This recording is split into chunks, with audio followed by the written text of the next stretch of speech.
چوتھی حدیث یہ بڑی اہم ہے اور یہ 40 نووی میں بھی ہے، اور اس میں وہ بات واضح ہو جائے گی کہ فطرت کی جڑ کیا ہے اور خلقت کی جڑ کیا ہے۔ وعن ابن مسعود رضی اللہ تعالی عنہ، حضرت عبداللہ ابن مسعود سے مروی ہے، قال حدثنا رسول اللہ صلی اللہ علیہ وسلم وهو الصادق المصدوق، وہ فرماتے ہیں کہ ہمیں بتایا اللہ کے رسول صلی اللہ علیہ وسلم نے، اور نوٹ کرو وہ صادق ہیں، مصدوق ہیں۔ صادق ہیں، سچے ہیں، مصدوق ہیں کہ ان کی سچائی پر خود اللہ گواہ ہے۔ اچھا، یہ کیوں کہنے کی ضرورت پیش آئی؟ کسی عام طور پہ شک میرے علم میں تو نہیں کہ کسی اور حدیث سے پہلے یہ الفاظ ہوں، اس لیے کہ اس میں جو امور آ رہے ہیں وہ عام ذہن انسانی اس کو ذرا قبول کرنے سے تھوڑا سا ہچکچاتا ہے، رکتا ہے، تو اس لیے ایمفیسائز کیا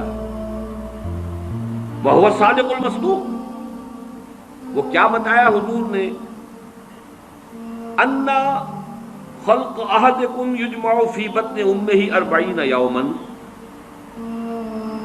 تم میں سے ہر شخص کی خلقت اس کے ماں کے پیٹ میں 40 دن ہوتی ہے، نطفتن 40 یوما نطفتن، ویکون علقۃ مثل ذلک، اسی طریقے سے پھر وہ علقہ کی صورت میں ہوتی ہے، ثم یکون مضغۃ مثل ذلک، پھر اتنا ہی عرصہ اس کا مضغہ کی ایک سٹیج ہے، ثم یبعث اللہ الیہ ملکا باربع کلمات، پھر اس کو اللہ تعالیٰ اس کے پاس بھیجتا ہے، یعنی یہ 120 دن 4 مہینے،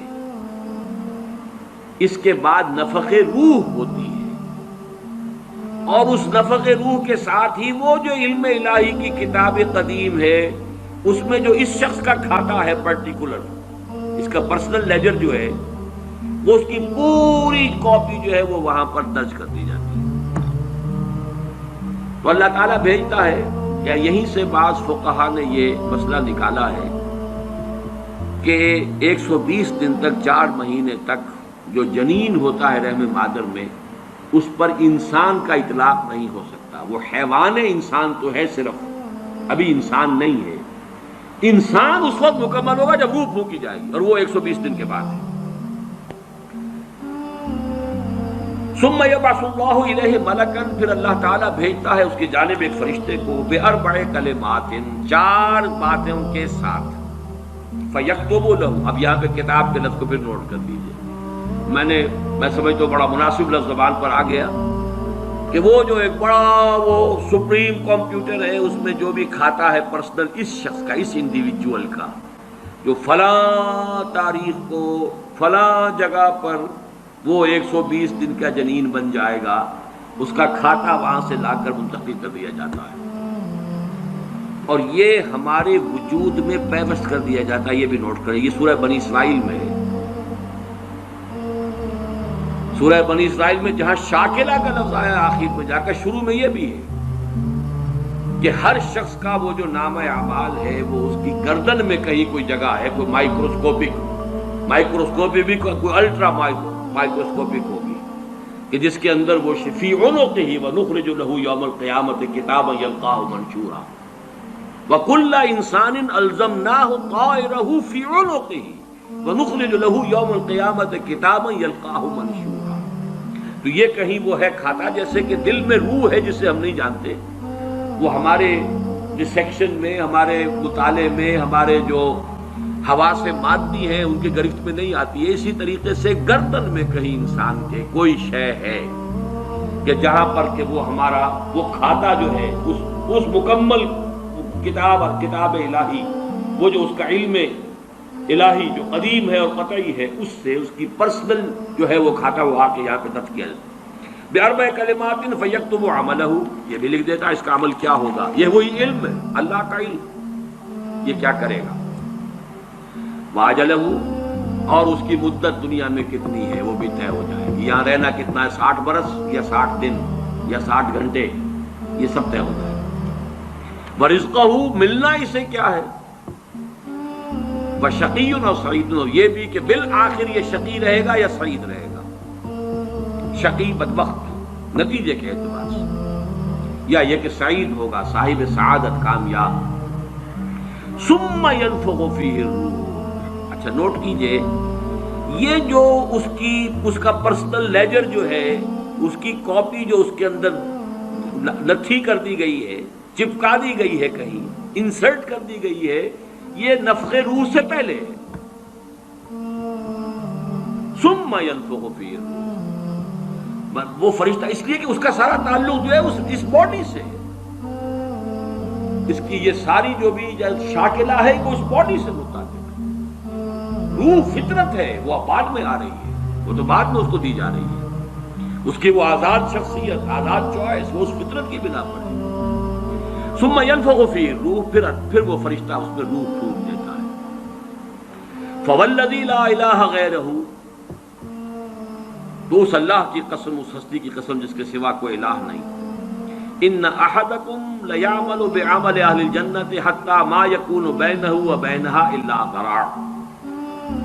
تم میں سے کوئی شخص اہل جنت کے سے عمل کرتا رہتا ہے یہاں تک کہ، اب یہاں میں ایک الفاظ کا اضافہ کر رہا ہوں بات کی وضاحت کے لیے، اس کو بریکٹ میں سمجھیے، بظاہر دیکھنے والوں کے نزدیک اس کے اور جنت کے درمیان بس ایک ہاتھ کا فاصلہ رہ جاتا ہے.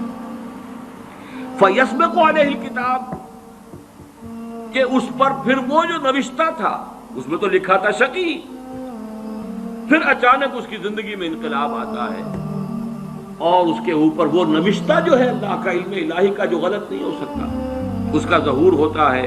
فَيَعْمَلُ بِعَمَلِ أَهْلِ النَّارِ فَيَدْخُلُهَا، پھر وہ جہنمیوں کے سے کام کرنے شروع کر دیتا ہے اور اس میں داخل ہو جاتا ہے. وَإِنَّ أَحَدَكُمْ لَيَعْمَلُ بِعَمَلِ أَهْلِ النَّارِ، اور تم میں سے کسی شخص کا معاملہ یہ بھی ہو سکتا ہے کہ وہ عمل کرتا ہے اور کرتا رہتا ہے جہنمیوں کے سے. حَتَّى مَا يَكُونَ بَيْنَهُ وَبَيْنَهَا إِلَّا ذِرَاعٌ، یہاں تک کہ اس کے اور جہنم کے درمیان دیکھنے والوں کو نظر یہ آ رہا ہے کہ یہ تو اب پاؤں لٹکائے بیٹھا ہے گور میں اور ابھی تک اس کے لچھن بدلے نہیں ہیں. فَيَسْبِقُ عَلَيْهِ الْكِتَابُ، لیکن وہ نوشتہ اللہ کا، وہ جو ایک علم خدا بندی کے اعتبار سے وہ تو شقی تھا یا سعید تھا.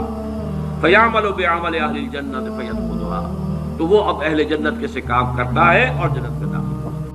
اب یہ حدیث جو ہے اس اعتبار سے متفق علیہ، پہلی حدیث آئی ہے متفق علیہ اس باب میں، اور بڑی عظیم حدیث ہے، بہت عظیم حدیث ہے. ایک تو فطرت اور جبلت یہاں واضح ہو گئی، ایک سرشتے خلقت ہے انسان کی، ایک فطرت ہے. فطرت ہے، اس کا تعلق اس کا روح ملکوتی سے ہے، وہ روح ہے.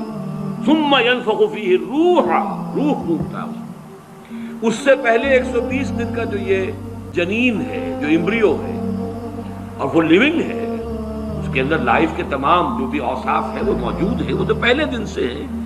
سپرمیٹوزوئن بھی اگر تھا تو وہ بھی زندہ تھا، متحرک تھا، فعال تھا، اور اگر اوم تھا ماں کی طرف سے تو وہ بھی زندہ شے تھی، لیونگ ایک آرگنزم ہے. لہذا کوئی وقت بھی اس کے اوپر ایسا تو نہیں آیا، وہ تو حیات سے حیات چلی آ رہی ہے. وہ ماں کی حیات اور باپ کی حیات، ان دونوں سے مل کر حیات کا ایک سلسلہ جو ہے وہ شروع ہو گیا ہے. لیکن 120 دن کے بعد وہ مرحلہ آتا ہے، اس سے پہلے خلقت ہے صرف، اور اس خلقت سے تعلق ہے ان 4 چیزوں کا جس کا تعلق کتاب سے. یہ ہے گیون چیزیں اس کے لیے. البتہ یہ کہ اس کے بعد جب روح پھونکی گئی، یہ روح وہ ہے کہ جو اس کا اپنا چوائس ہے. اب دیکھیے، اگر کسی کی خلقت کے اندر بدی کے رجحانات بہت تھے، اس کی روح سٹرگل کر رہی ہے شاکلہ کے اندر، شاکلہ سے باہر نکل نہیں سکتی. Great resistance it has to over come.